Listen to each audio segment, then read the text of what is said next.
Every Nigerian know that it's a far more better situation than we have at the Nigerian Immigration Service. Nigerians are actually very proud of the Ministry of the Immigration Services under the Honorable Minister at the moment. You agree with me that things have actually changed. We have a minister whose heart is on the job. A lot of people, because of his innovations and his style of leadership and the way he has gone about running the affairs of the immigration service, have described him as a star boy of this administration. Basically, because within the first 100 days in office, he, like the saying goes, he hits the ground running. And to me, that actually gave direction to how governance should be in all ramification. There are a lot of issues that where the immigration service was actually engrossed with. Some of them was extortions for common passport issues. I bet you these have become a thing in the past. It's no longer as usual. In fact, within the first 100 days in office, over 200 backlogs of passports were cleared by the immigration service. Something that was looking like a very Herculean task, but that was achieved in record time. And the e-platform, the digital platform is totally functional right now. There is nothing like, in fact, you can, from where we are right now, do your passport, do everything. And let me tell you, the difference is that it was not as if this thing had not been initiated by previous administration. It's been there. But the will to implement these things was what the minister brought on board. And you can see that now Nigerians are more comfortable with it. It was not as if these initiatives were not there ab initio. No, they were there. But you see, it tells you of people and governance and the kind of style they bring on board. And I think that the minister made it a matter of urgency, a matter of paramount importance that the platform must function from day one. And so for me, that is a way lot better. How about even foreigners who are coming into the country? Their experience about the Nigerian passport scene has actually changed. There are a lot of they are more comfortable with it. There's in fact we did a survey the last time, and a lot of them were saying that they didn't know that Nigerians can be this seamless, that services in Nigeria, passport services in Nigeria can be as seamless as this. So I believe that it's far, far way better than it used to be. The Japa syndrome is like every Nigerian know is because of the hardship that we experience in as a nation. And there's no way you go to the immigration for a passport that they will now have to stop you because you want to Japa. So I feel they are, whereas they are mutually inclusive, mutually, but they're also exclusive in the same way, because people are people. They will take decisions with regards to their economy, regards to what is going on in the country, regards to uh, searching for greener pastures out there. And so I feel that the what is paramount is that if somebody wants to get a passport, that person should be able to get it in record time,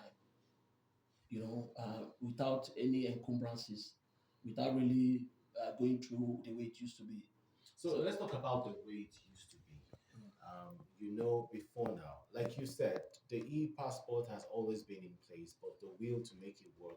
I remember calling someone, and I said, I want to do my passport. My friend, I said it here before, she said 50 something thousand. And I'm like, but I understand it is so amount. This is the amount the government said no one should pay. She said, oh, yeah, go and do it now. I called someone and he told me 45,000. I called another person and he told me 30,000. And now these other people I called that gave me less prices were not even my friends, but the one who was my friend gave me a higher price. And I said it here on radio that day. From that day, she stopped it. I deleted her number from my phone because have all those things stopped No, with what the minister no, has. it has not stopped. I think that's where the ministry has to go a step further, and people like you who are in the media should also go a step further to sensitize Nigerians, because you see Nigerians like quick fix. Even when they know that the e-platform is functional, where they can actually have give themselves self-service, but a lot of people will still resort to I don't know whether it's the laziness or the idea that we are already thinking. Yeah, We are because fixated to the fact that because it must be. according to her, she said go and do the online now and see if it will go through. No, she's only putting Now, a threat. no, because when I went there, I noticed that you need when you bring your work, they'll say which officer is helping you. That is why I said sensitization will go a long way in resolving that. You don't need any officer to help you. Are you getting me? These are things that just what you're saying. People have tried it and it has worked for them. But you see, in trying to put you in a corner to make you feel like somebody must assist you. In fact, there's nothing in Nigeria that if you need assistance that you don't have to pay for it. That does not mean that there will not be people to facilitate some of these processes. You know, maybe based on your busy schedule, based on some other. Yes, everything in Nigeria is business. There are people whose business is basically to facilitate passports and all that and all that. So if you want to go that route, then you can as well pay, which means you have the money to pay.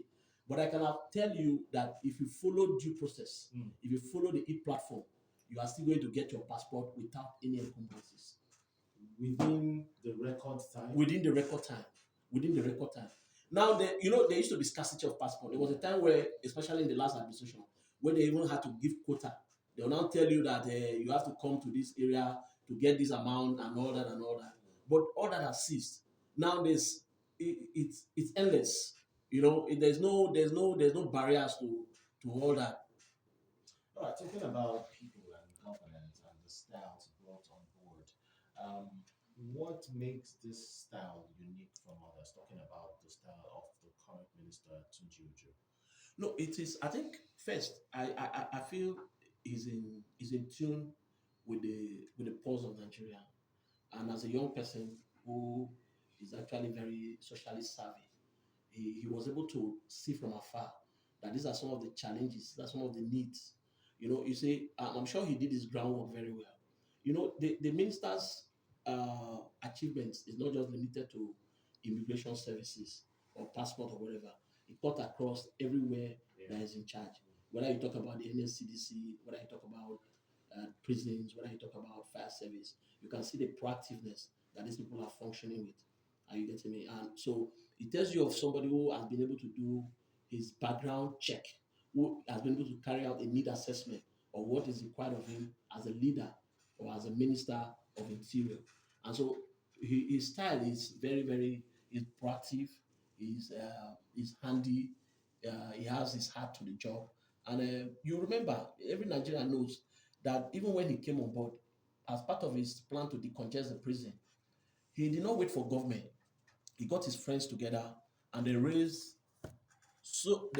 over I think over 500 million and to pay for sundry for people who had sundry charges in prison, and that was part of the decongestion process. And this thing was done without government, so which means somebody going out of his way to say we don't need. There are other people who think that government must have to come in and all that, and that solved the problem. That was his decongestion process, and you see, it was better for it. A lot of people were even the opposition were hailing him on some of those.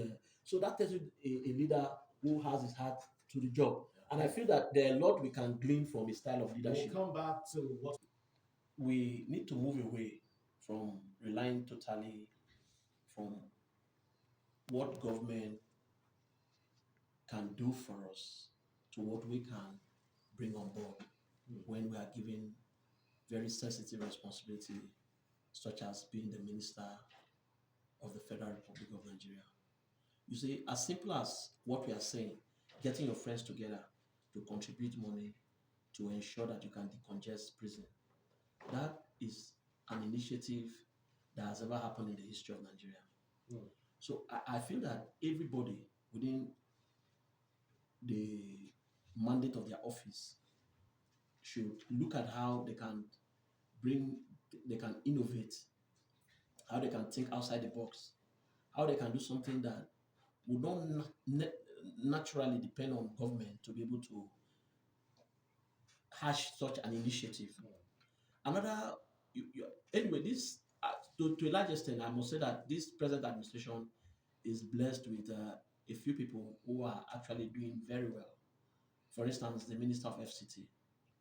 Yesterday, the president actually was saying to the minister, there's a team player. So, which means there's a place for being a team player, being in tune with the president's uh, roadmap to delivering on the dividends of democracy. These are some of the ways that these people can. Again, I think there's a place for innovation.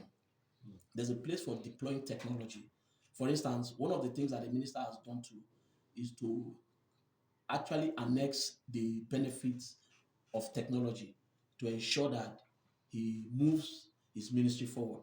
For instance, even at our borders right now, there is e-security, not just depending on analog processes to deal with, because we are dealing with contemporary times. Times have changed. And so there must be an infusion of a lot of technological innovations to enhance whatever you are doing within the framework of your responsibility as the Minister of the Federal Republic of Nigeria. So then there's also a place for collaboration. You discover that this minister is also very collaborative. His range is very wide. He has a wide consultative forum, whether people within his party or people outside his party, people who are even antagonizing him, people who are even in fact, somebody whispered to me that the minister is also very concerned to listen to critics. So, which means he takes the role, because when people criticize, it doesn't mean that what they are saying they are trying to pull you down all the time. They are also giving you ideas to how you can be more hands-on, how you can be more strategic, how you can deliver more on the responsibility that is given to you. So I feel that in some of these few takes, collaboration, being innovative, being deploying IT can a whole lot.